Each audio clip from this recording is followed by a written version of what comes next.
Good evening, Nasla. I was waiting for students, right? You are from කලින් ඔයා ආවා join වෙච්ච කෙනෙක්ද අපි e-learning මාත් එක්ක කළාද? Nasla.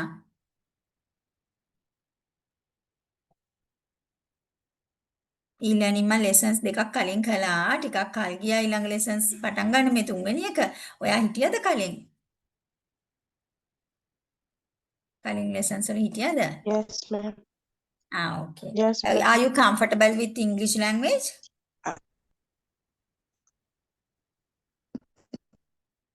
Are you comfortable with English or Sinhala? Which language is Yes, comfortable for ma'am. you? Or should I explain in both? Anasla, is Yes, it ma'am. okay if I explain whole lesson in English? If you are there, I can start Yes, because ma'am. then at least others can go through.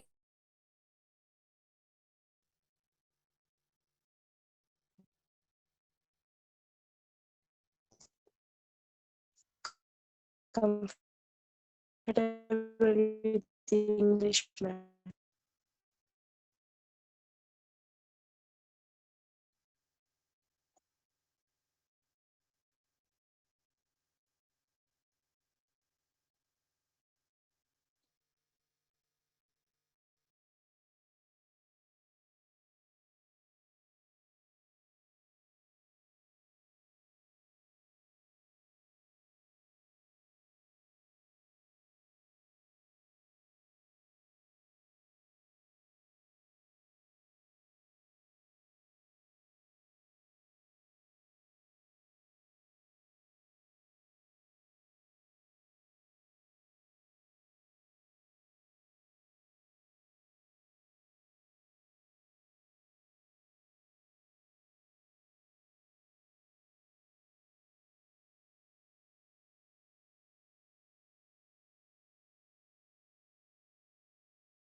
Sorry, I was disconnected due to a technical issue.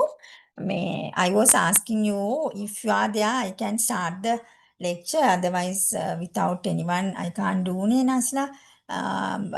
Thing then others can, others can listen to recording. If you are there, then I can conduct the lecture. Only thing I want to know whether you were there for first and second lessons. පළවෙනි දෙවෙනි එකට හිටියද ඒකයි ඔයාට comfortable language එකයි. English okay for you?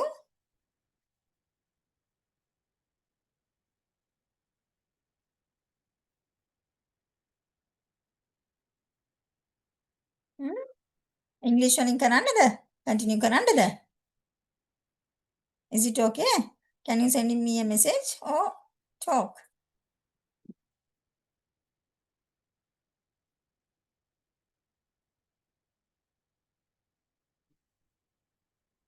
We'll do in English, right? Okay. I will just quickly revise what I have done so far. මම lessons දෙකක් කරලා තියෙනවා මේ වෙද්දී. මම ටක් ගාලා share කරලා I will explain you what I have done. Unit 1 was we discussed about foundations of e-learning, right? We were talking about foundations of e-learning. Under that, we discussed historical development, learning theories, types of e-learning, current trends and future directions. ගොඩක් කල්නේ කරලා ඒ නිසායි මම මේ ටක් ගාලා revise කරන්නේ. Right? Hope you can understand English, right? If you want to make a change like explaining in Sinhala or bilingually, let me know, Nasla. Right? So, as historical development, අපි එක එක evolution එක, distance education වල evolution එක අපි කතා කළා. We discussed about the evolution. Okay, thank you. Right. Evolution එක කතා කළා.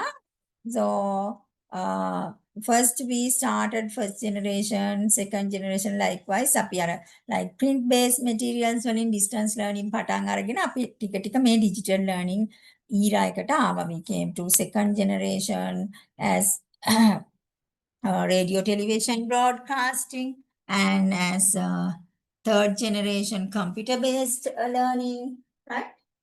Likewise, we evolved our distance learning platforms, distance learning eras, right? Then fourth generation web-based learning, mobile learning, interactive platforms, and social learning tools. So if we define e-learning, I'm not going to explain all these things. E-learning is I just want to come to some, get some background to continue our lessons. What is e-learning? If you can't remember, e-learning is a learning system based on formalized teaching but with the help of electronic resources. එකම දෙයයි electronic resources use කරලා කරන ඒවට අපි e-learning කියනවා. Right? Electronic learning කියන එක තමයි e-learning කියලා ඇවිල්ලා තියෙන්නේ. Right? එතකොට අර distance learning in the first generation, it is not actually e-learning but distance learning. අපි දුරස්ථ අධ්‍යාපනය කියන්නේ අපි materials තැපෑලියවල එහෙම කළා but not e-learning actually. Actual definition of e-learning is electronic learning. We use some kind of electronic equipment or platform to continue learning. So these are the key milestones. I'm not going to explain.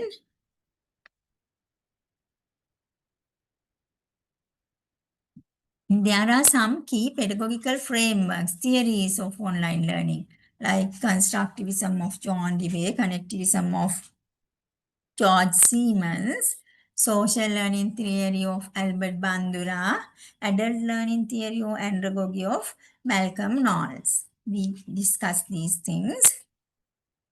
And then digital pedagogy, e-learning core principles are, we have to think about student engagement, we have to integrate technology, we have to use assessment strategies, and we have to develop digital literacy for e-learning process. So types of e-learning, this is important. Different delivery models are there in e-learning. These are the main two types, synchronous and asynchronous. Synchronous means like we do right now. Then ඔයා මෙතන ඉන්නවා, right? Live ඉන්නවා ඔයා, ඔයාට මම උගන්වනවා. It's synchronous, right? It is real time interaction. But asynchronous means මෙතන නැති අය දැන් පස්සේ මේ recording එක අහනවනේ. It is asynchronous, right? So recorded lectures, online modules, they are asynchronous, and synchronous are like real-time interaction, virtual classrooms, live webinars, and instant feedback. right? Then hybrid blended learning are also there. That means මේ දෙකම එකට සමාන වෙලාවට both thing as a combination. Online and face to face, both together. When we do, we call that blended or hybrid way of e-learning, right? Hybrid or blended. Both are together, right? Then what did we discuss in that lesson? Most important things are these things, right? Then current trends we discuss like gamifications, micro-learning, artificial intelligence, mobile learning, future directions as VR, AR, artificial intelligence, IoT, these things we discussed, right? And we discussed challenges and considerations in implementing e-learning, right? Okay, that was our first lesson. I just want to summarize, right? Then I will show you the second lesson too quickly. In second lesson,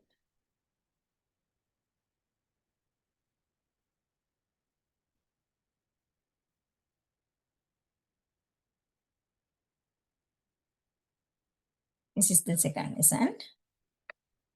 We discussed about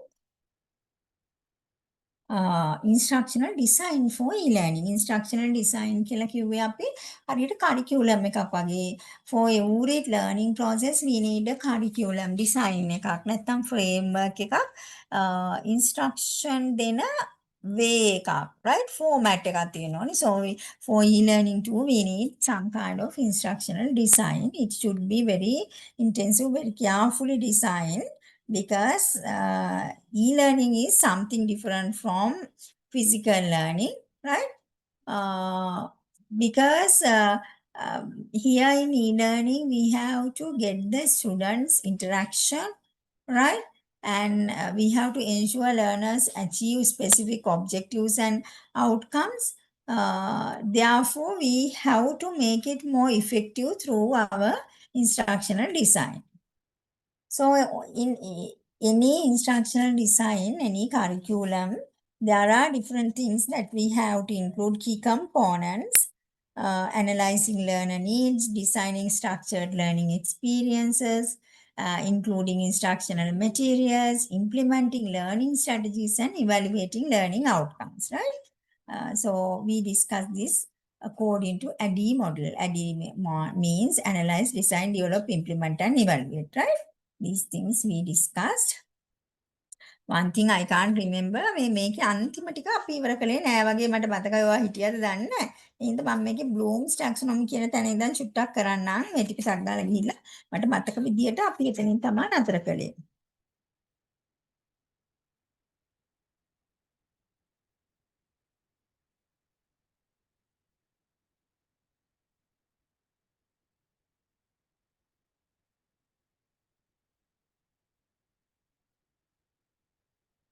මම බලන්නකො මම මේ ටික චුට්ටක් through යන්නම්. එතකොට ඔයාලට මතක් වෙයි පරණ ටික.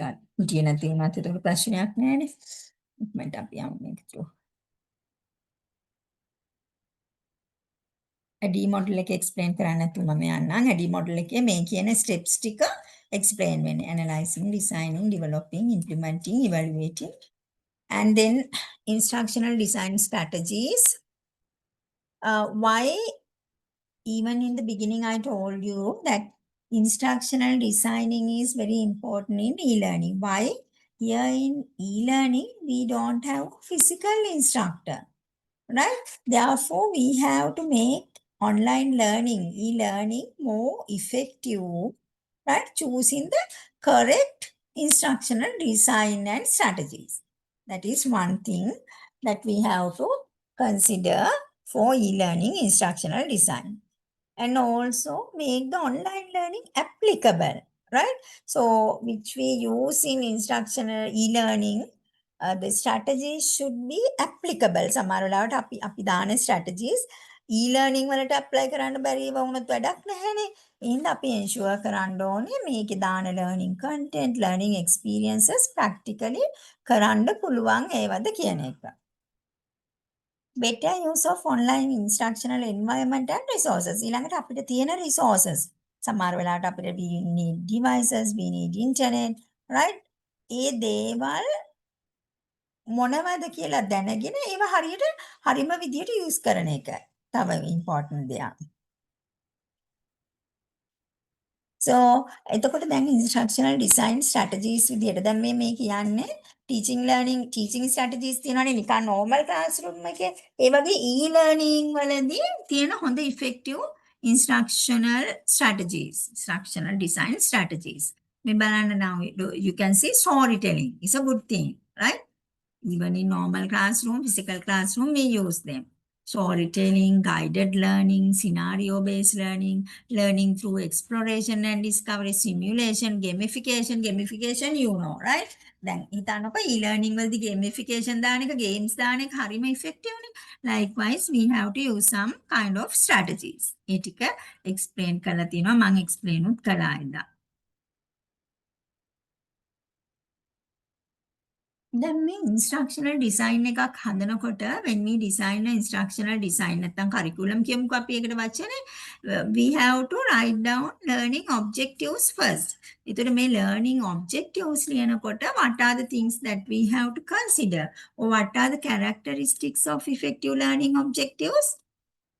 learning objectives කියන්නේ student මොනවද මේක learn කරලා achieve කරගන්නේ කියන එක. achieve කරගන්න ඕනේ කරන goal එක. මේ මොකක් හරි lesson එකක් ඉගෙනගෙන subject එකක් ඉගෙනගෙන මොනවාද achieve කරන්න යන්නේ කියන එක තමයි objectives, learning objectives කියන්නේ. right? එතකොට මොනවාද learning objectives වලට වෙන්න අපි දාන learning objectives මොන වගේ වෙන්න ඕනේද? They should be specific and measurable. Whatever learning objective we included අපි ළමයෙකුට achieve කරන්න කියලා දෙන objective එක measurable වෙන්න ඕනේ. මෙහෙම හිතන්නකෝ just think like this. If I say through this e-learning lesson, students should be able to develop e-learning tools. Right? එතකොට e-learning tools develop කරන්න පුළුවන් වෙන්න ඕනේ කියන එක තමයි objective එක. එතකොට එහෙනම් ගන්නලා ඉවර වුණාම e-learning tool එකක් develop කරන්න ඕගලන්ට පුළුවන් වුණාද කියලා මට measure කරන්න ඕනේ.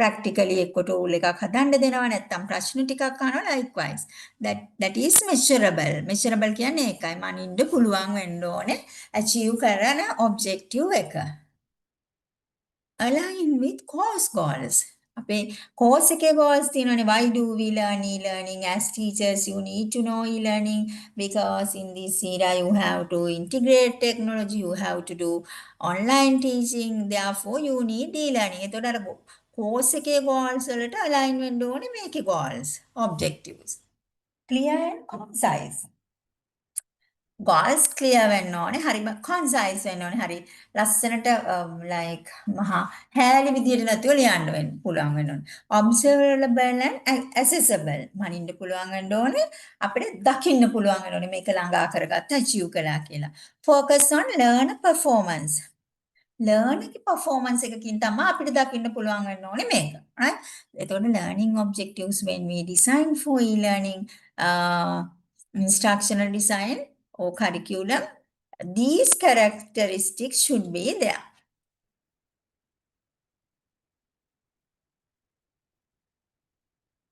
මේවා මම කළ නිසා අය කරන්න යන්නේ මෙන්න බ්ලූම්ස් ටැක්සොනොමි තමයි මට මතක විදිහට නැවතුනේ. ඒ හින්දා මම ඒක තක්කාල් කරන්න ඒක අන්තිම කෑල්ල මේකේ.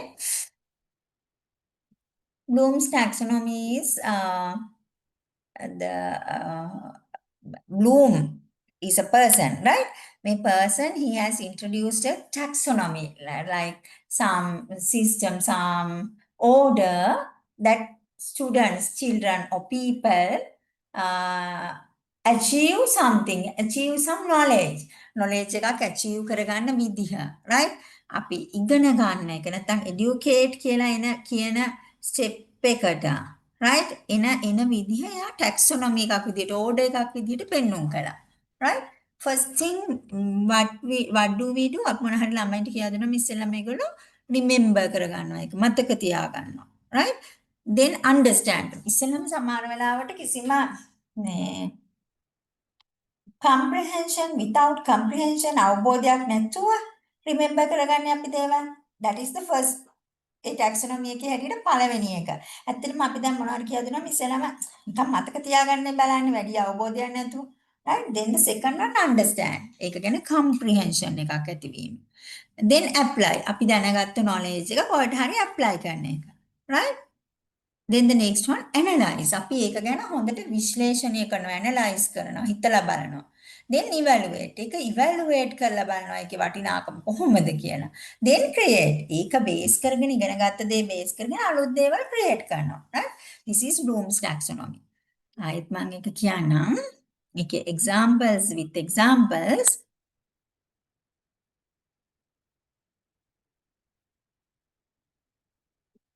First one remember නේ. rememberද කියලා අපි කොහොමද දැනගන්නේ? අපි learning objectives දානකොට මේ කියන්නේ මේ learning objectives වලට කොහොමද අපි තෝරගන්නේ learning objectives අපේ instructional design එක නැත්නම් when we make the curriculum how we are going to decide our learning objectives කියලා. ඒකෙදී ළමයින්ගේ මෙන්න මේ කියන Bloom's taxonomy එකේ හැටියට මෙන්න මේ කියන පියවරවල් වලට ළමයි යනවද කියලායි බලන්න ඕනේ. ඊවට යන විදිහට අපේ objectives ලියන්න ඕනේ. ළමයි remember කරනවා වෙන්න ඕනේ, understand කරනවා වෙන්න ඕනේ, apply කරනවා, analyze කරනවා, evaluate කරනවා, create කරනවා. ඉතින් create එක තමයි highest place. يعني ළමයි හොඳ ඉස්සෙල්ලා නිකන් remember කරනවා කියන්නේ it is like හරිම primary level ability එකක් නේ. එහෙම දෙයක් achieve ළමෙක් මතක තියා ගන්නවද කියලා බලන්න පුළුවන් නේ අපිට learning objective එකක් තියෙනවා. Student should be able to remember these facts මොනවා හරි facts ටික. right? ඉතින් ඒක තමයි يعني ප්‍රයිමරිම හැකියාව. හැබැයි දෙයක් ක්‍රියේට් කරන එක ඒක හරිම higher නේද? ඒක හරිම higher. So objectives should be included in these different levels. remember කරන ඒවා විතරක් වැඩකුත් නැහැ. සමහරට ක්‍රියේට් කරන ඒවා හැමෝටම බැරි හින්දා හැමෝටම පුළුවන් ඒවා තියෙන්න ඕනේ. understand කිරීම. එතකොට දැන් ඔන්න මේ බලන්න මේ අපි when we write the objectives we can use these verbs. Memorize for remember part, memorize, show, pick, spell, list, recall, quote, repeat, catalog, cite. දැන් අපි ප්‍රශ්න දෙනකොට ළමයින්ට විභාගික මෙන්න මේවනි බලාපොරොත්තු වෙන්නේ.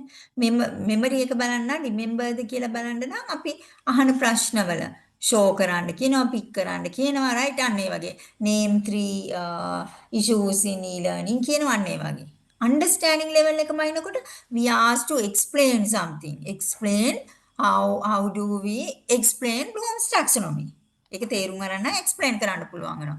discuss, right? review අන්න ඒ වගේ. apply කරන්න නම් ඒත් explain වලින් පුළුවන් practice illustrate demonstrate මොන හරි යාට හොඳට apply කරන්න පුළුවන් නම් he can demonstrate that it's like that. Then analyze distinguish differentiate දෙකක් එකට මොන හරි facts ටිකක් analyze කරන්න අපි එයාට analyze කරන්න පුළුවන් ද බලන්න අපි කියනවා differentiate කරන්න differentiate synchronous e-learning methods and asynchronous e-learning method. එයාට analyze කරලා බලන්න පුළුවන් දෙක. right? Then evaluate. We ask to appraise, decide, recommend, select, measure, argue, likewise. Create, then we ask to plan something, design something. It's like that. Right? So, what I want to explain here, according to Bloom's taxonomy, we have to include learning objectives either for normal classrooms or for online classrooms. Here we are talking about online e-learning classrooms, right? Right. Now here I'm just explaining quickly content development strategies when we දැන් අපි e-learning වලටත් content එකක් හදන්න ඕනේ. ඉස්සෙල්ලාම objectives හදා ගන්නවා. right? අපි ඕනෙම curriculum එකේ එන්න ඉස්සෙල්ලා learning objectives we design, then according to learning objectives to achieve those learning objectives we create the content. content එක හදනකොට හරිම chunking information නිකන් ගොඩාක් ගොඩාක් කෑලි වගේ තියෙනකොට chunks විදිහට පොඩි ළමයින්ට digest කරන්න absorb කරන්න පුළුවන් කොටස් විදිහට information දෙන්න ඕනේ. ඒකේ there should be a logical sequence. ඒකේ logical sequence එකක් තියෙනවා. ඉස්සෙල්ලාම first we explain some kind of definition. දැන් මම e-learning වල definition එක කියනවා. ඊට පස්සේ වර්ග කියනවා. ඒ වගේ logical sequence එකක් තියෙන්න ඕනේ. Progressive complexity. කියා දෙන දේවල් වල complexity එක ටික ටික progress වෙන්න ඕනේ. Scaffolding learning අපි guide කරමින් ඒගොල්ලන්ට ඉගෙන ගන්න සලස්වන්න ඕනේ. Right? So content development strategies are here. Here I have included multimedia learning principles, right?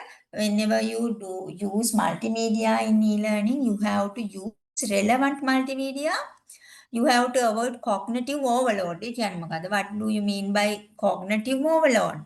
ඒ කියන්නේ අපි මනසට දෙන බුද්ධිමය දැනුම හරි මොකක් හරි cognitively ගොඩාක් overload වුණොත් ළමයින්ට දරන්න බෑ. ඒක overload කරන එක avoid කරන්න ඕනේ. Balance text and visual elements. When we make a PowerPoint presentation, visual, text, we have to balance. Provide interactive components, right? When we teach, we just not explaining as lecture method. We have to provide interactive components like games, discussions, right? These are the content types that we can use in e-learning. Text-based resources as I use them on my text right? Video lectures, I will show you one video lecture later. Video lectures also we can use. Interactive simulations, right? දෙගොල්ලෝ මේක තුල interactively කරන්න පුළුවන්. Quizzes, assessment, discussion forums. We can discuss case studies, infographics and visual aids. මේ වගේ නොයෙකුත් content එක content එකකට we no need to limit නිකන් just text විතරක් නෙවෙයි video පවා අපිට use කරන්න පුළුවන් contents විදියට. Here explained universal design for learning. That means හැමෝටම පොදු like හැමෝටම use කරන්න පුළුවන් universal design එකක් හදන්න පුළුවන්. Right? So in this in e-learning when we have a universal design for learning, when the students learn using asynchronous e-learning, it will be helpful. ඒ කියන්නේ දැන් මෙතන හිටියේ නැති වුණත් universal design එකක් නම් තියෙන්නේ මෙතන live හිටියේ නැති වුණත් ඒ අනිත් අයටත් asynchronous ඉගෙන ගන්න අයටත් ඒක ප්‍රයෝජනවත්. ඒක universal design එකක් අපිට තියෙන්න ඕනේ. Right? ඉතින් UDL principles universal design එකේ principles හැමෝටම හරියන්න නම් මොනවද වෙන්න ඕනේ? එක එක විදිහේ දේවල් මේකට diverse learners ලට ගැලපෙන different things we have to include, right? Diverse learning options, right? Various formats we can use, different learning styles වලට අපිට cater කරන්න පුළුවන් visual learning අයට ඒ විදිහට auditory learning අයට ඒ විදිහට likewise different learning styles වලට address කරන්න පුළුවන්, right? Different expression, actions, demonstrations, modes of assessment උත් එක එක විදිහට කරන්න පුළුවන් diverse learners ලා එක එක අයව එක එක විදිහට assess කරනවා. Right? සමහරු ලියන්න කැමති වෙයි, සමහරු verbally උත්තර දෙන්න කැමති වෙයි, සමහරු practically කරලා පෙන්නන්න කැමති වෙයි. Different methods we can use. And also we have to motivate learners, right? We have to get the engagement of learners in different ways. UDL කියන්නේ එහෙම ලොකු දෙයක් නෙවෙයි universal design for learning හැමෝම සහභාගී වෙන හැමෝටම පොදු design එකක් හදනවා කියන එක. Especially for e-learning it is very important. Right? Accessibility in e-learning. අපි accessibility එකක් තියෙන නම් e-learning වල මොනවද වෙන්න ඕනේ? screen දැන් මේ මම පෙන්නන එක ඔයාලට කියවන්න බැරි නම් on the screen it's not worth. Screen reader compatibility should be good. Keyboard navigation, keyboard use කරනවා නම් ඒ navigation එක easy වෙන්න ඕනේ. Color contrast, if I use like unsuitable colors that can't seen properly, right? So we have to think about that. Closed captioning, captioning දානකොට ඒක eye catching සහ appropriate font sizes වලින් alternative text for images, right? Images දානකොට අපි එකම text එකෙන් දාන්නේ වෙනස් text වලින් දාන්නේ. Responsive design. අනිත් අයට responsive වෙන ඒක attract වෙන විදිහේ design එකක් දාන්නට. As an example, when you make a PPT, PowerPoint presentation, හොඳ template එකක් තෝරගන්න. Likewise. And also when we do this instructional design, we have to think about legal and ethical consideration. Right? අපි ඒ guidelines තියෙනවා web content වලට ඒවයින් ගන්න ඒවට intellectual property rights කියලා තියෙනවා. ඒ guidelines අපි follow කරන්න ඕනේ. When we are having disability children, disabled children, for them also we have to follow legislations thinking about their rights. දැන් හිතන්නකෝ අපි e-learning කරනකොට blind කෙනෙකුට access කරන්න පුළුවන් විදිහක් තියෙනවා නම් ඒක use කරන්න ඕනේ. දැන් අපි normal teaching වලදී braille කරනවා වගේ, right? Inclusive education principles we have to use, like මොනවාද inclusive education principles are? Like inclusive means අපි ඕනෙම ළමයි special needed එහෙමද බලන්නේ ඔක්කොමලා එක class එකේ තියාගන්නවා if they are age appropriated ඒ පන්තියට අයිති නම්. right? ඒකෙදී ඒගොල්ලන් හැමෝටම differentiate කරලා individualize කරලා එයාලට ගැළපෙන විදිහට උගන්වන එක තමයි inclusive education principles කියලා කියන්නේ. So we have to apply that to in e-learning. So this is the second one because I was like thinking that I haven't finished that second one. That's why I wanted to revise and do the latter part of the last section, right? Okay. Dinusha, you also can tell me if you can't understand while I'm explaining in English, right? සිංහලනුත් කියා දෙන්න ඕන නම් කියන්න bilingually මට මතක නැහැ ගිය lessons එක කරනකොට සිංහලනුත් කිව්වද කියලා. If you want you can send me a message මේ chat box එකේ හරි It's message okay, එකක් දාන්න. fine, ma'am. I can understand. Good. Thank you. Okay. Right. Then we will go to actually today lesson, right? Today lesson is the third one. Now we are going to start today lesson.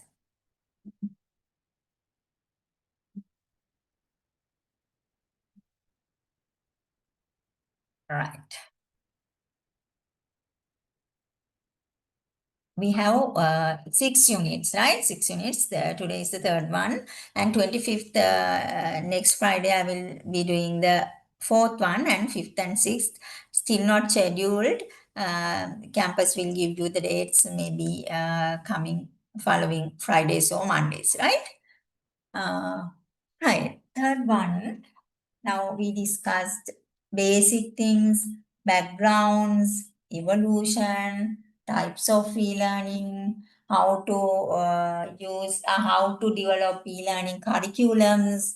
In that curriculum, how to include learning objectives, how to include content, what are the learning strategies that we have to use in e-learning. These things we discussed in first and second lessons. Now here we are going to talk about e-learning technologies and tools. Actually, this is the most important one of e-learning. Like here only you are going to learn about different e-learning platforms, technologies and tools, right?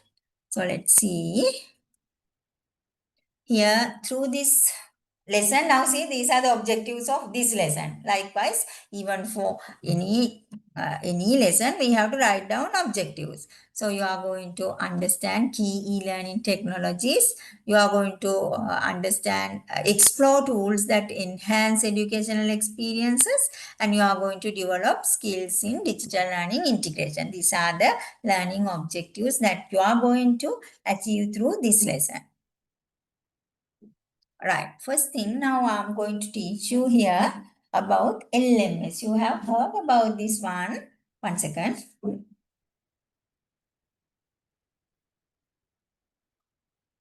What?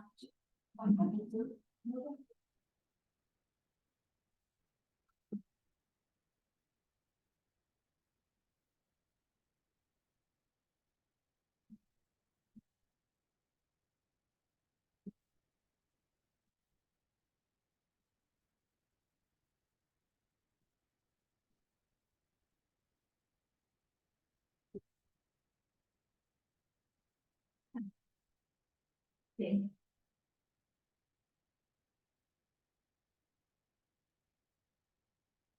Right, you have heard about this learning management systems, LMS, right? We work through LMS in campus, right?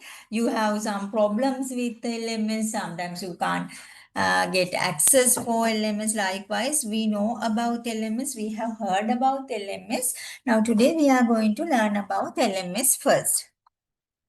LMS means learning management systems. There are different kind of learning management systems, not only one, right?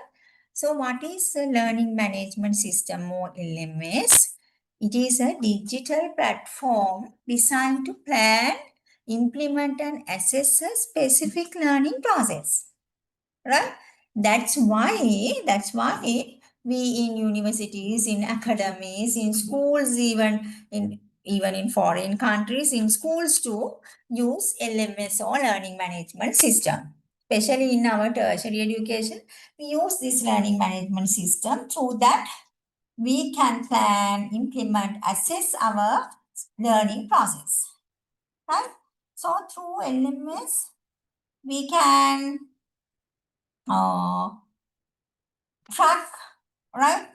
We can create, we can deliver, we can manage educational contents and experiences. Now, as a very simple example, when you want to submit your assignments, you have to submit to LMS, to a portal created in the LMS, right? So likewise, everything we can do through LMS actually. In our country, in our universities, we do limited things through LMS, but in some countries, technologically advanced countries, even in India, they use LMS for everything, right? When they want to track everything, like even to track attendance of students, right? They check attendance, and if the students don't have the attendance of 80%, they don't give the admission for the exam. All these things will be handled by the LMS, right?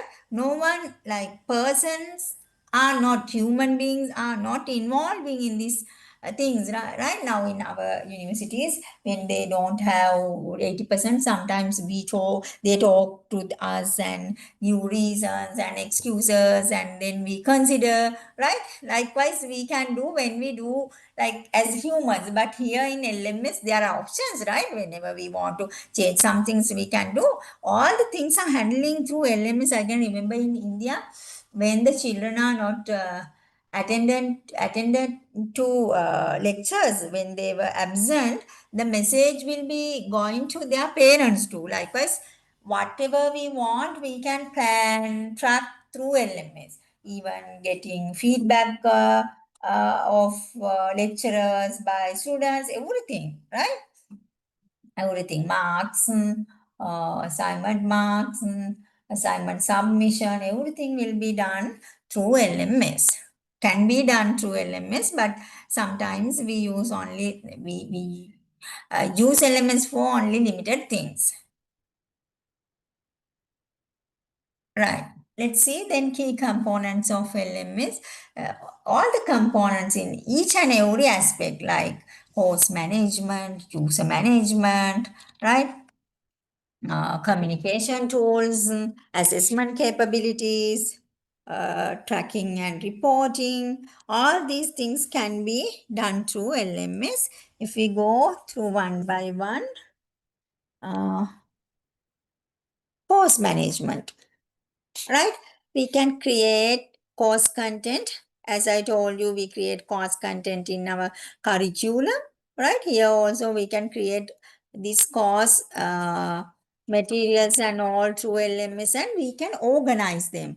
Even you can, I don't know whether you can get our materials from LMS. I think you can, right?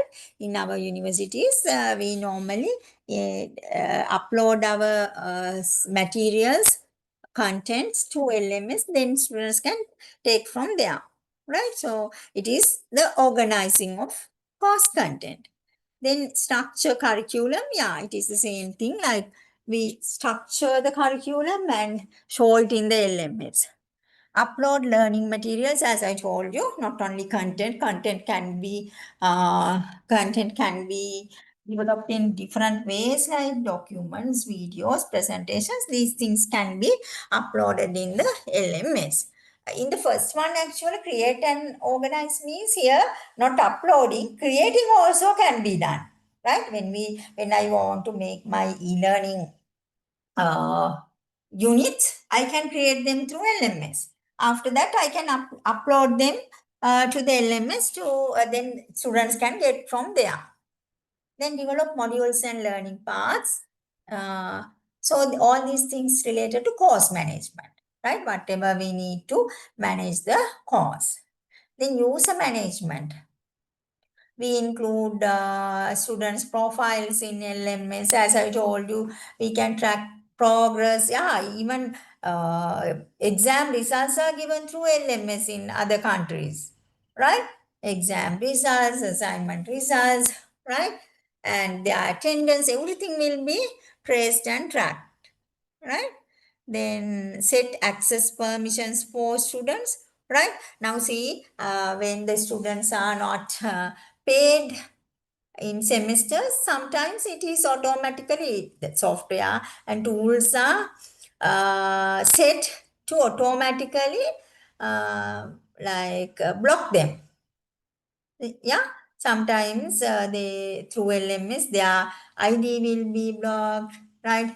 Their the ability to join in lectures will be blocked. Likewise, set access permissions. And also enroll students in courses can be done through this LMS. So these are the user management, right? First one, course management and user management. Then communication tools, there are discussion forums, separate portals, we can give direct messages, we can include announcement systems, email integration, and chat features are there. So communication, lots of communication tools are there, although we don't use. Then assessment capabilities, like we can take get and include, or we can do quizzes, test, create quizzes, right? We can grade children, students through LMS, right? We can track performance, right? And we can give feedback for them also. There are mechanisms in LMS, right? So assessment part also can be done through LMS. Tracking and reporting, as I told you, when it comes to attendance, we can monitor, we can give records, we can inform it to relevant parties. Likewise, we can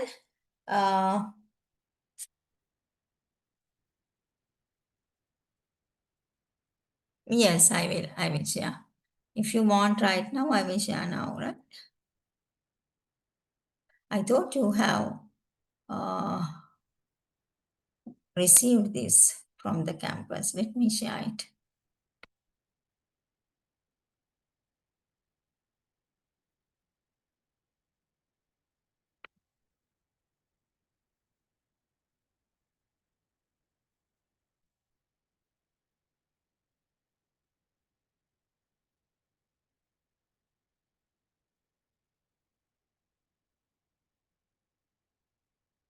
First, second lessons did you get?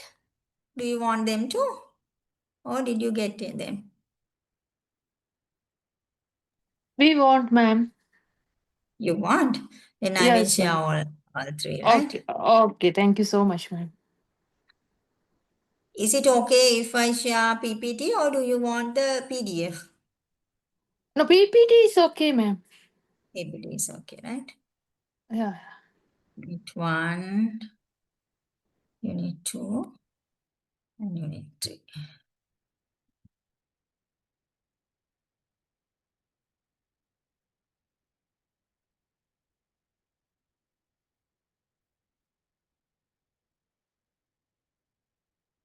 I shared, right?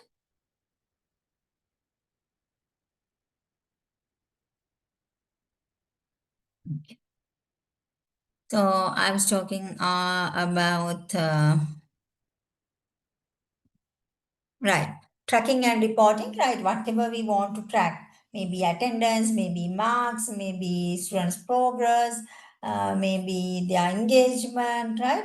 Whatever we included, whatever we design in LMS, we can track and also we can get the report of that, right? That is also another use of LMS. So, although that there are lots of functions, lots of options in LMS, we only use some functions among um, taking among them only, but in like it depends, right? In some universities they do lots of things, in some countries they do lots of things. Likewise, it depends. So we should know there are lots of options there that we can use. At least in our country, most of the time student even cannot get access for LMS, right? So it's a problem. So that is those are the challenges that we face in e-learning.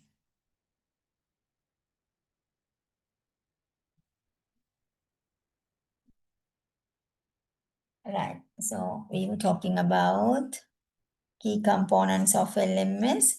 Then LMS accessibility, right? Whenever we want to go to LMS, sometimes we think only through laptop or computer we can access LMS. No, it's not like that. It is mobile. It has mobile compatibility. So if you include it in like if you install it in your mobile phone, then you can access through phone, and also multi-language support. Different languages are there if we need it. We can include in different languages, right? And screen reader integration is there. And there are customizable interfaces in LMS. Uh, According to our need, we can customize, we can change, we can tailor according to our needs, different options in LMS. So these are popular LMS platforms. I don't know which platform that you use in this campus. Moodle commonly use Canvas, Blackboard, Google Classroom, Teachable, and Schoology. These are the different platforms, popular platforms in LMS, right? I will explain one by one. Moodle is an open source, free, highly customizable learning platform. Free one, right? Highly customizable one. It was created in 2002, right, by Martin Dargimus. Allows educators to create personalized learning environment, right? Personalized learning environment means according to the personal needs, like there may be special children according to the students category, students need their interest, we can uh, create the environment through model, right? Widely used in universities and school globally, highly flexible with thousands of free plugins, community-driven development, best for institutions wanting a fully customizable free solutions, right? This is about Moodle, popular platform. Then Canvas, and this is cloud-based LMS developed by instructor, very user-friendly one. Popular in higher education and K to 12 schools, strong integration with other educational technologies. There are mobile applications too for Canvas. Real-time collaboration tools are there, and support for video conferencing and multimedia contents too. Blackboard, this is the oldest, one of the oldest one, mostly established one LMS platform. It was used in higher education institutions first, right? So there are comprehensive learning and teaching tools in Blackboard, right? Analytical and assessment features are there, right? Even for blended learning, we can use these, right? Multiple product versions are there, right? Uh, Likewise, there are different things in Blackboard, and when it comes to Google Classroom, it is also free web-based platform.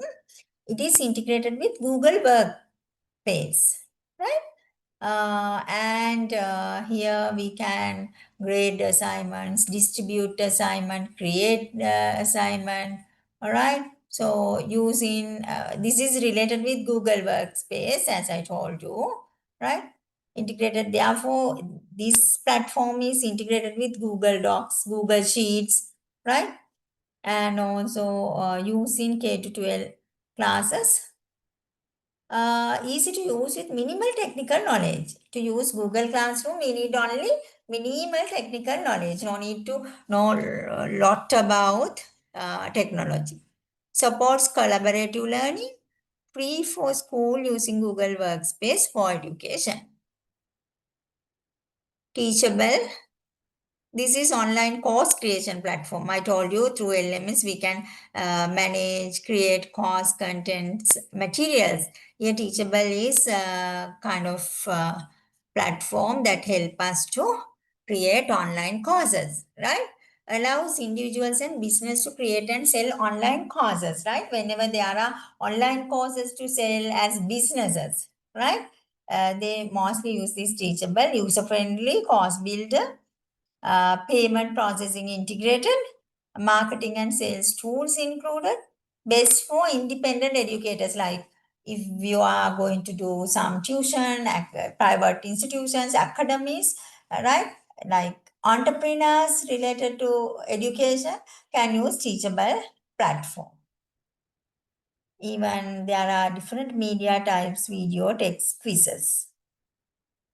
Schoology. This is also focus on school education K to 12. So here we can use collaborative learning strategies, right? Assessment tools are there. We can integrate with many educational technologies. Even here, specific thing is there. Curriculum management features are also included in Schoology Schoology platform. Strong in supporting standardized testing and curriculum alignment.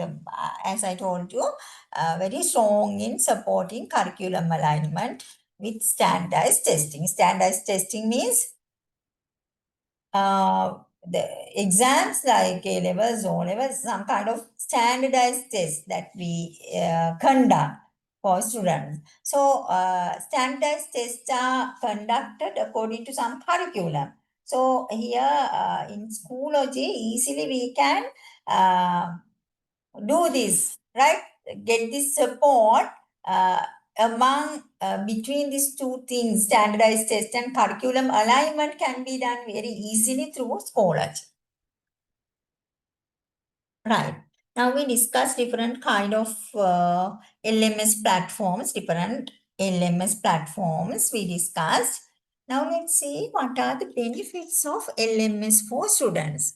24/7 access to learning materials. Anytime, if you have access, there are technical issues in our countries, in our universities, we don't get access sometimes. But the real thing is, if you have clear access, if you have easy access, right? If you don't have any technical issues, then 24/7 access is there to get learning materials. And self-paced learning. Individually, by your own, you can do learning. When you have access, you can get all the materials. Even you can listen to your recordings through LMS. Then you can do self-paced learning. Even you can check your progress, marks. Interactive learning experiences can be taken. Clear progress visualization, as I told you, your progress can be tracked. Collaborative learning opportunities will be there in LMS. These are the benefits. Challenges. Even we have challenges, as I told you, access challenges. Initial setup complexity, right? I can remember each and every student when they enroll in courses in universities, they are struggle with initially set up this LMS, right? Always they complain about that. That is a problem, technology learning curve. I will explain what is technology learning curve later in this lesson. If I tell simply, technology learning curve is like when we get used to something initially, right? When we initiate something, some kind of technology, we have to go through some difficulties, right? So time and these difficulties can be shown as a curve. We call that technology learning curve. I will explain later. And potential technical issues. Always we face technical issues whenever we want to get access for LMS or any other technology. Cost of advanced platforms. Yeah, there are free platforms as well as advanced platforms that we have to pay. Ensuring equal access. Yeah, it is also a challenge, right? Each and everyone cannot access to LMS, right? Due to those problems I explained here, like setup complexity, technology learning curve, potential technical issues, right? Cost. Uh, in our countries, we can say signal issues, right? Devices, lack of devices, right? Lack of internet, cost of internet. Likewise, due to these problems, we can't ensure equal access. That is also a problem. Right. Now we discuss totally about LMS, Learning Management System. Now I'm going to explain you video conferencing and virtual classroom platforms. One second.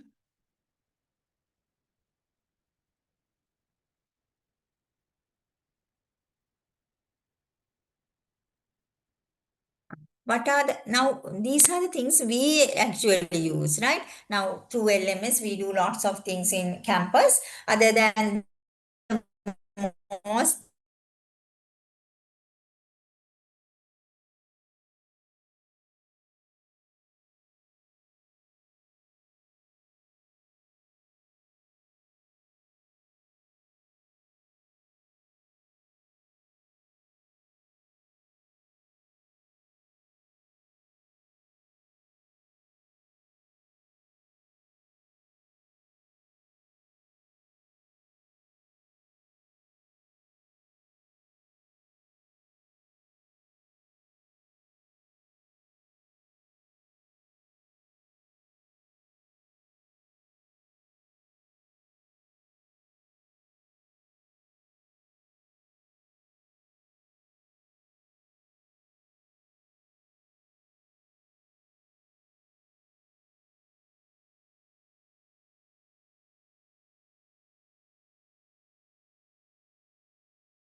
Sorry, I think I was disconnected for a while. I don't know in which part I was disconnected. Can you tell me? I was explaining this video conferencing and wait, I will share. I was explaining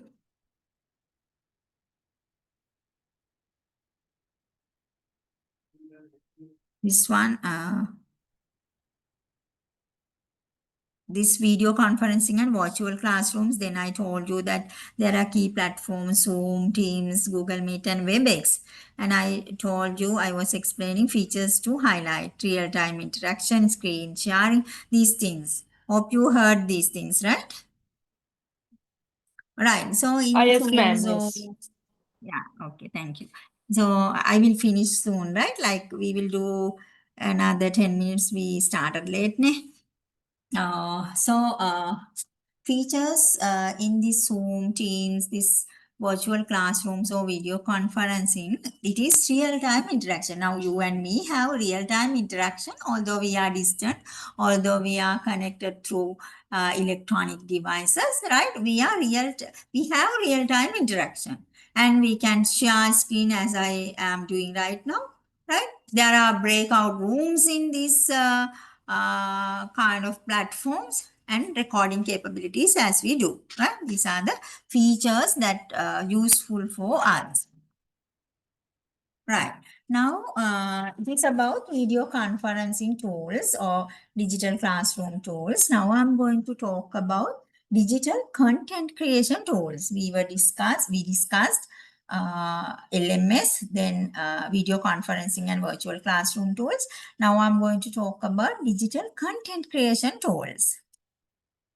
Types of tools. Digital content means materials or kind of contents that we are going to give to our students or to make to do our self learning, right? So like presentations, PowerPoint presentations, maybe videos, maybe kind of text materials, right? Maybe interactive content like Kahoot, Quizzes, H5P, right? So presentation tools, popular one we know PowerPoint. Other than that, Canva, Prezi, and Google Slides are there.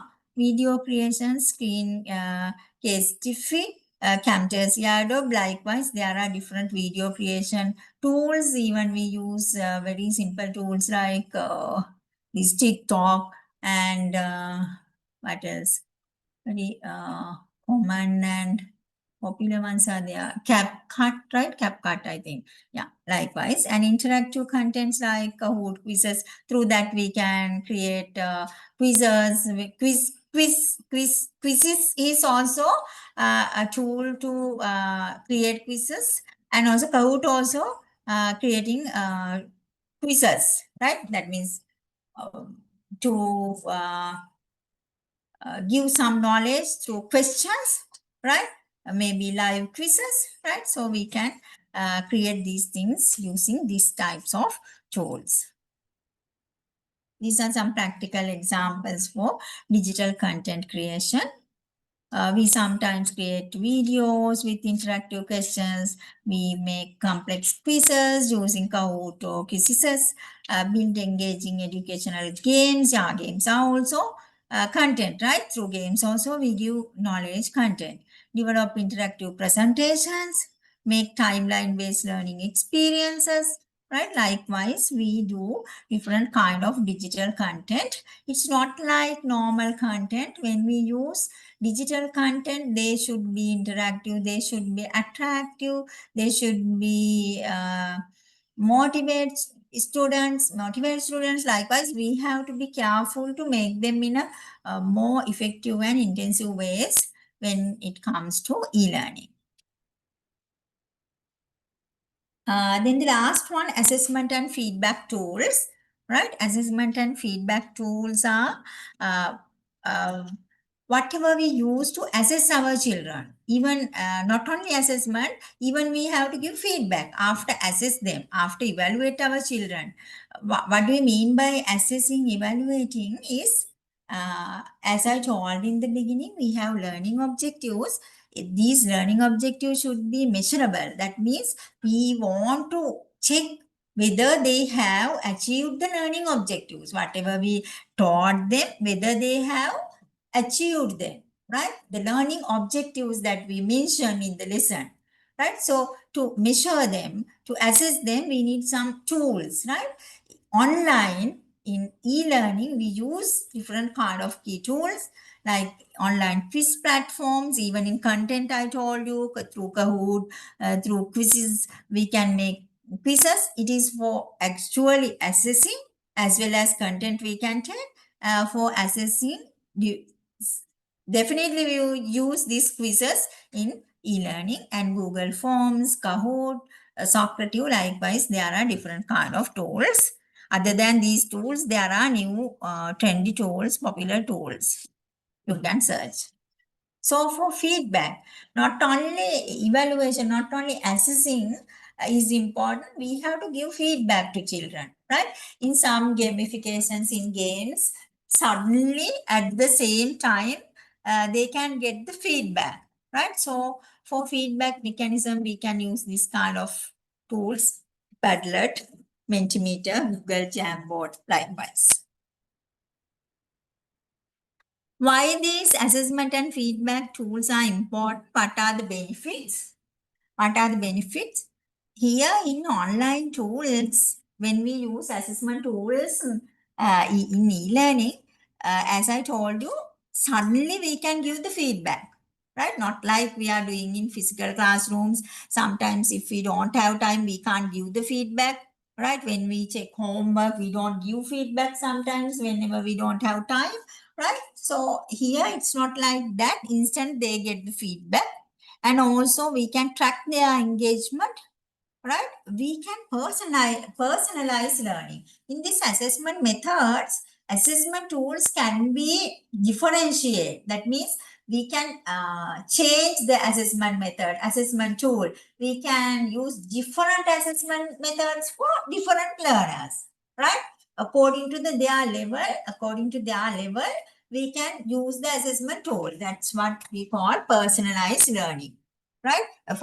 So according to their level, we can give the feedback to in different ways. That is another use. Then another small thing we have to know, educational apps and web 2 tools. Let me see. Yeah, we will web tools, we will finish and then we can stop, right? Other things I will do next day. Just wait, educational apps and web 2 tools.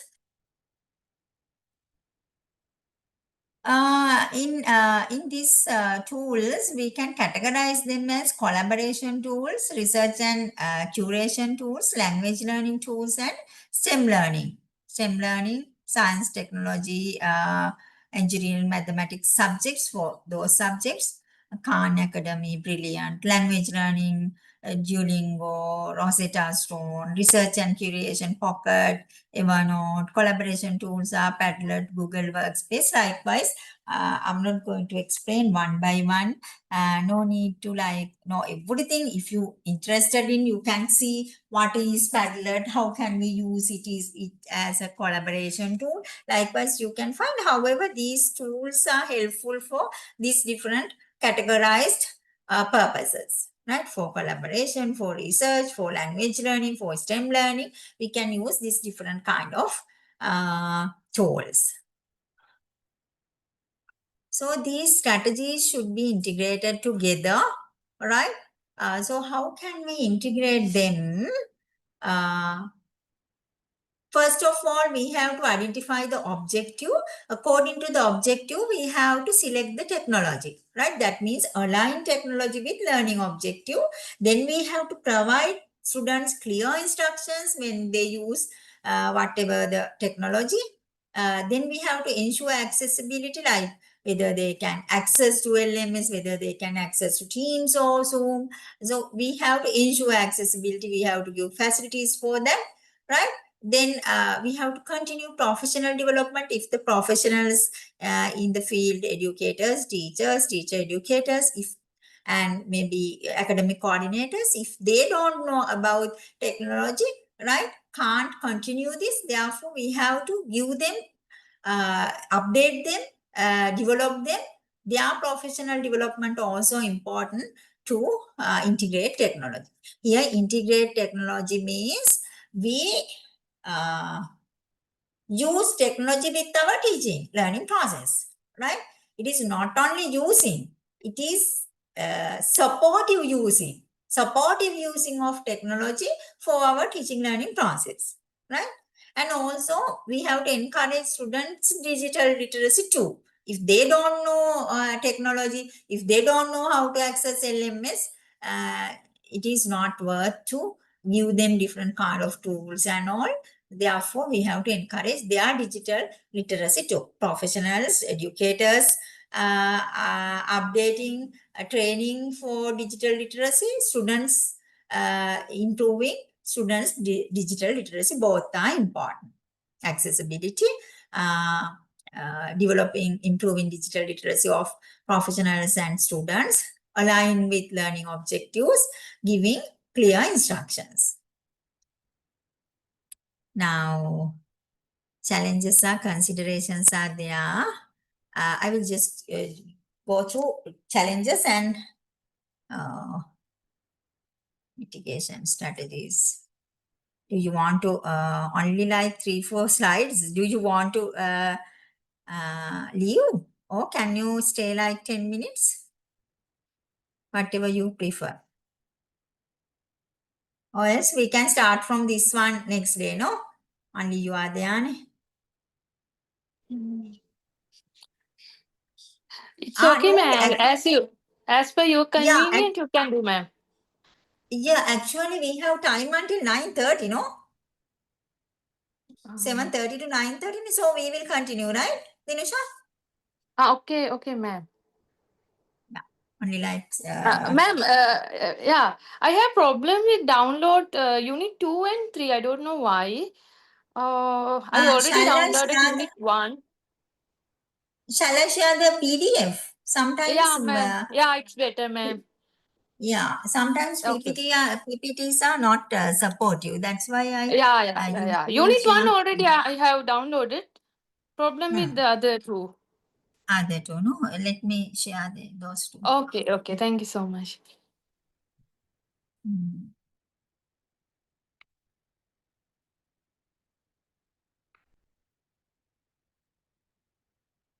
Unit 1 is already uploaded, right? Unit 2 and Unit 3.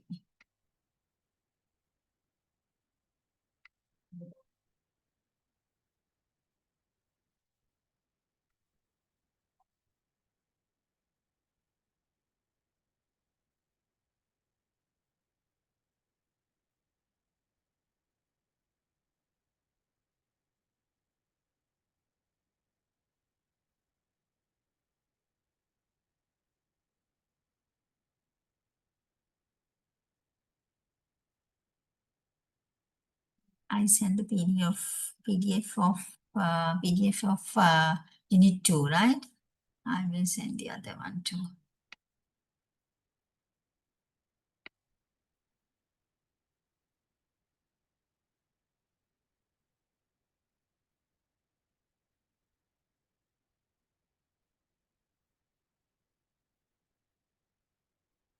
Okay, I send the both, right?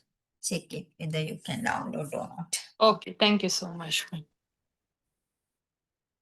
Right, now we are going to talk about challenges and considerations. We can finish this, right? 9:30. I forgot actually, I thought it's only 9.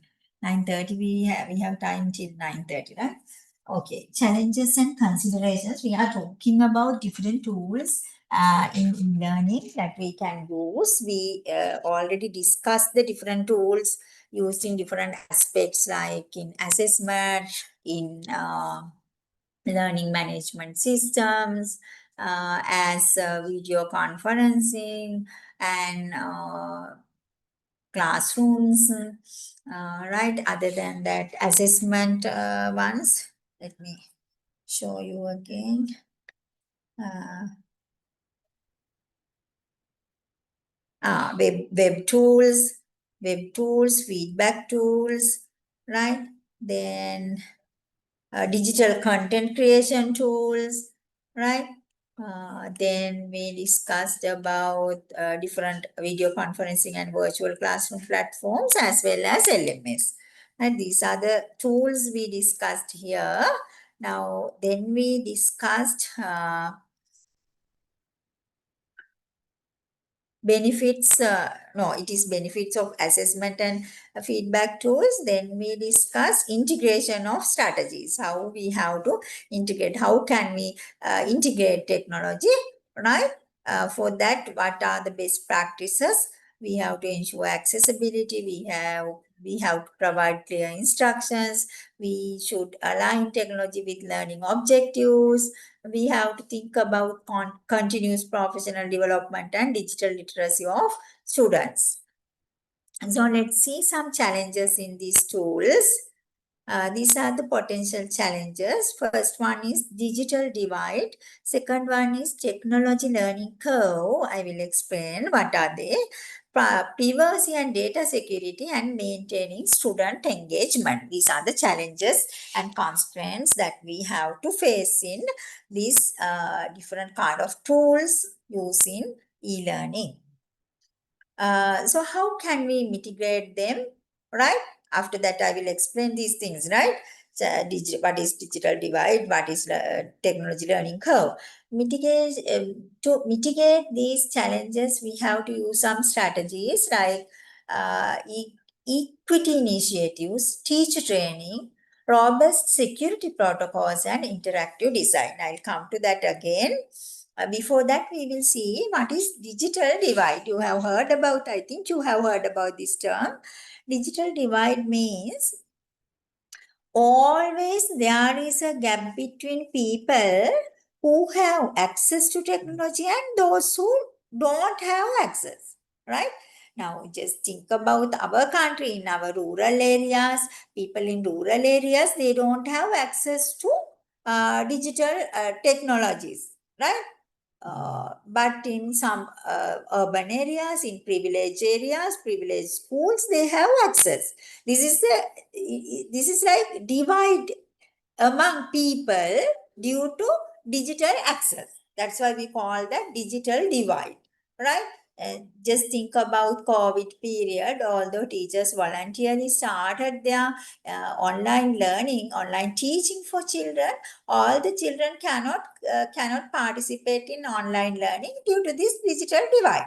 Because due to different reasons, digital divide is there. Sometimes due to technical problems, due to economical problems, due to lack of facilities, lack of resources, lack of knowledge, lack of devices, lack of internet, lack of signal. Likewise, due to different reasons, in some areas people can easily access, in some areas people cannot access, right? Therefore, this gap between people who have access and who don't have access, we call that digital divide. People divided into two groups depend on that digital accessibility. That is digital divide.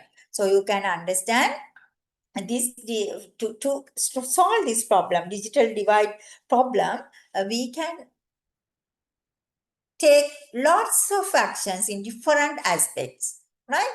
Starting from giving resources, facilities in equally, and solving economical problems, giving devices. Likewise, different ways are there to mitigate this problem, digital divide, right? So this digital divide affect people of all ages, maybe in rural areas, urban areas, across a variety of industries, a variety of educational institutions, different regions. Likewise, among different people, different groups, this problem will be occur. Then the second one, now digital divide is clear, right? Technology learning curve. What is technology learning curve? It is like, as I told you earlier, process of acquiring technological skills, right? It think like this. Now, whenever we get used to new technology, first thing we have to acquire that technology skill. We have to gain, we have to learn that technological skills, right?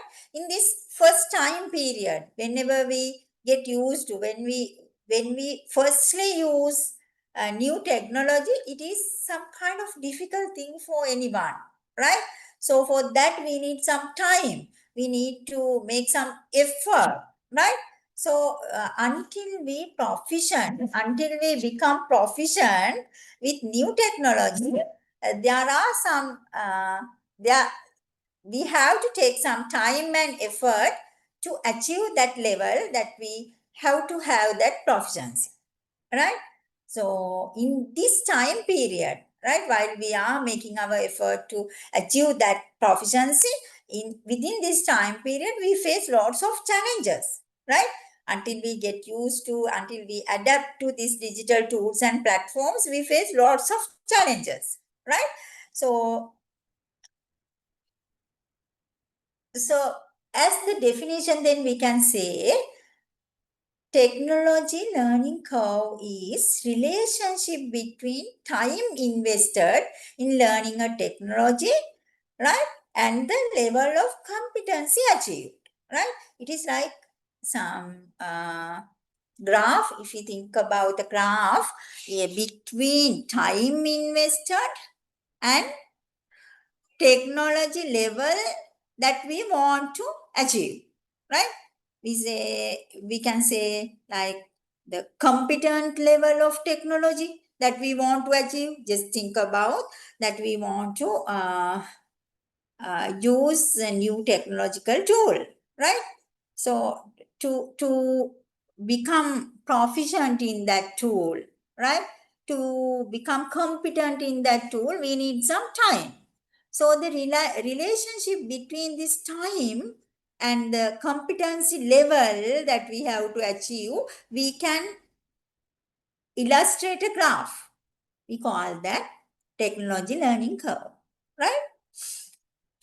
Normally in this technology learning curve, in initial phase, we struggle a lot, right? In initial phase, in initial stage, we struggle a lot. First of all, we even don't understand what is this. Even we have to know about basic functions, right? Then after some time, we rapidly improve, right? We improve very fast, right? Then we get used to it and we reach to advanced proficiency. There are different stages in this learning curve, right? So we can divide these stages as initial stage, intermediate stage, and advanced stage, right? So in initial stage, what happened?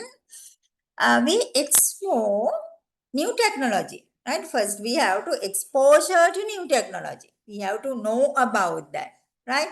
We feel uncertain. We feel like whether we can understand, whether we can competent, whether we can use this. Like, wise we feel uncertain, right? And we feel like it is high cognitive load. We have to memorize lots of things. We have to understand lots of things, right?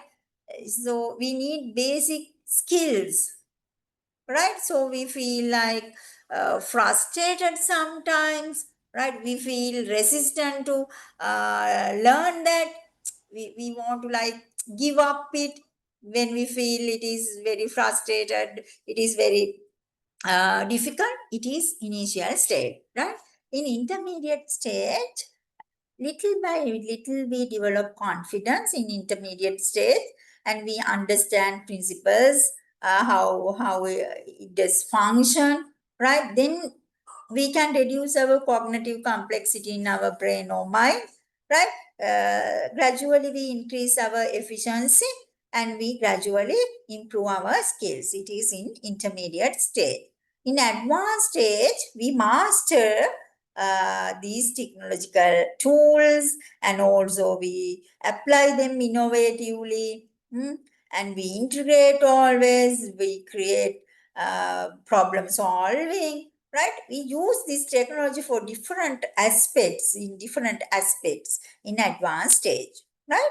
We use creatively, we use different options, even we can teach one another one.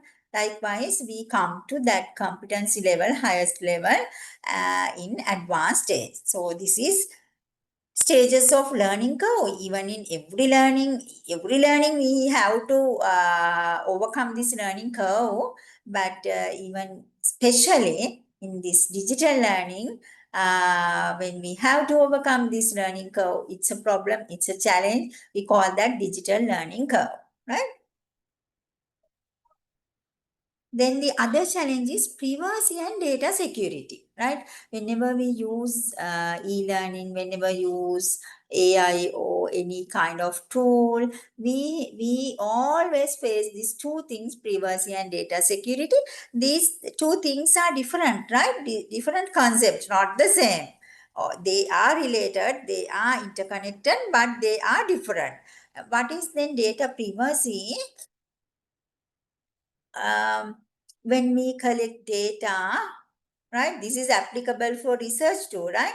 When we collect data from internet or some kind of, um, let's say, from some platform or through AI tool, right? So we are responsible for using of that data, right? Sometimes there are data that we have to keep privacy, right?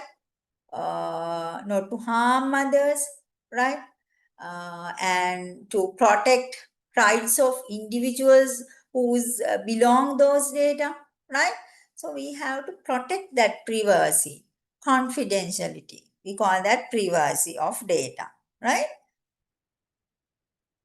And data security. In data privacy, another thing that important whenever you do literature review, when we go through literature, when we read books and some articles, journals, research papers, whatever we take from them, we have to acknowledge, right?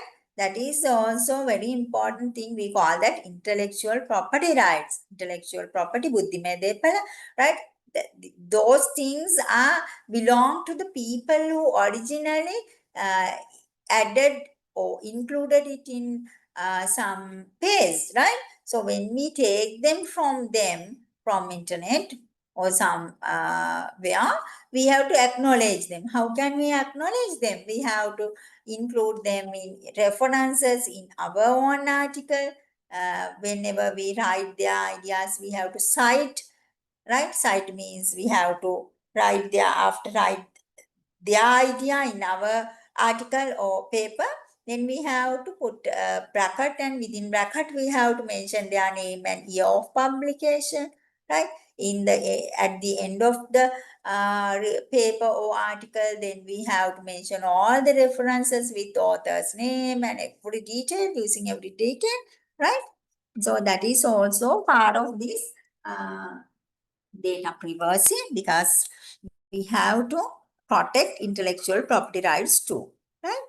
Then the data security is little bit different from the data privacy, right? So it is like whatever we have included in a digital tool or internet, right? It can be uh, taken from unauthorized access, right? So vice versa, as I told, we might do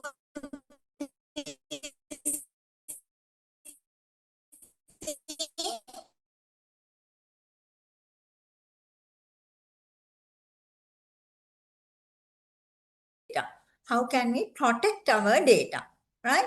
So there are some practices, tools to protect our data, right? So this is also related with confidentiality, integrity, availability of data. So we have to think about, this is also a challenge in e-learning tools, right? Privacy and data security. Then the next challenge is maintaining student engagement. Whenever we do e-learning platforms, whenever we do these real-time classrooms or digital classrooms, now see, it is very hard to get the engagement of students, right? It is a problem. It is a big problem, maintaining student engagement as well as interaction of students, right? So for that, we have to use some strategies, using variety of formats, using gamifications, providing timely feedback likewise, right? Especially for primary, small, young learners, right? We can use different strategies to attract them, motivate them, using kind of storytelling, gamifications, right? And also incorporating images, not only doing lecture method, we can use images, videos to attract them. We can use audio clips, including in lectures, right? And timely feedback, right? Whatever we teach, we can ask questions, we can give feedbacks, then they have to engage, they have to interact with teachers. Likewise, we have to use some strategies, right? And also we can use asynchronous tools. Can you remember synchronous and asynchronous? Asynchronous tools, synchronous is lively we teach. Asynchronous, they also can do their own later. independently, right? So we can include asynchronous tools to do their independent work and create a sense of community.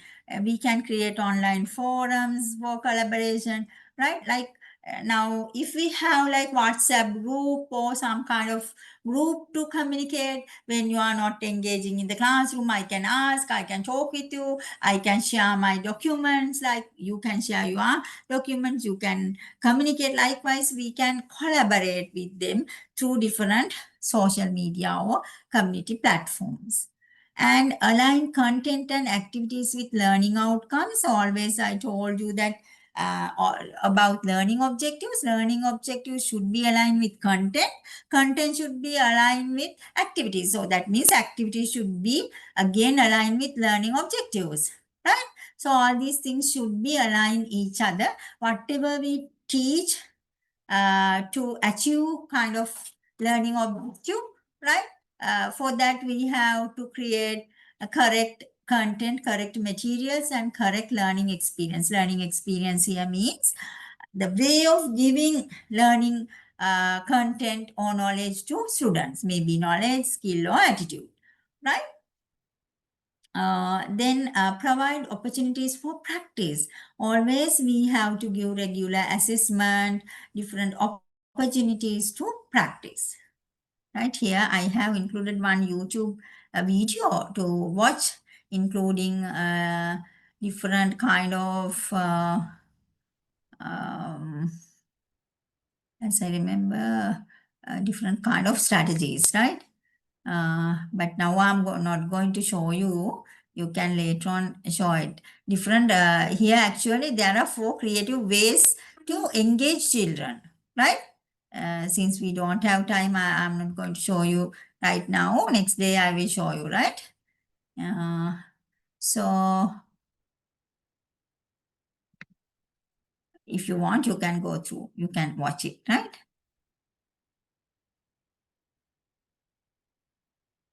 So the next one is also here. Also, I have included one small YouTube video that is about, let me see, gamifications, 10 apps for games-based learning, 10 apps for game-based learning. It is about 16 minutes, so we don't have time to watch it right now. Other one is 10 minutes for creative ways to increase students' engagement. Both we will watch next day, right? Time, like in between lecture, we can watch it. Okay. Do you have any questions? Any doubts of this lesson? Actually, what did we do in this lesson? I will quickly revise. We discussed about e-learning technologies and tools, basically, right? So under that, we discussed about learning management system. I discussed, I explained LMS in detail. After that, I discussed video conferencing and virtual classroom platforms, which we already know: Zoom, Teams, Google Meet, WebEx. Then we discussed digital content creation tools, what we need in our teaching processes, especially when we do e-learning. We have to create different contents. Then we talked about assessment and feedback tools, which we have to use in our teaching process. Always we have to assess our children and we have to give feedback mechanism in e-learning, how we can do this through different tools. Then we discuss some apps and web tools, as them collaboration tools, research and curation tools, language learning tools, and STEM learning tools, including examples. But we didn't discuss how to use them, right? If you want to know how to use them, you can go to them and just check, right? It's like practical part. We basically get the knowledge of different tools that we can use as web tools. Then how to integrate technology, challenges that we face, and how to mitigate these challenges we discussed. Under that, we especially talked about digital divide and technology learning curve.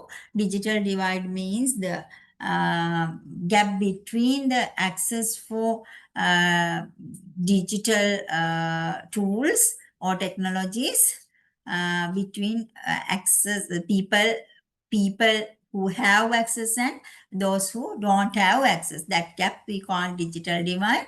We have to mitigate that using different strategies. Technology learning curve is also a challenge that in initial stage of getting used to new technology, we struggle.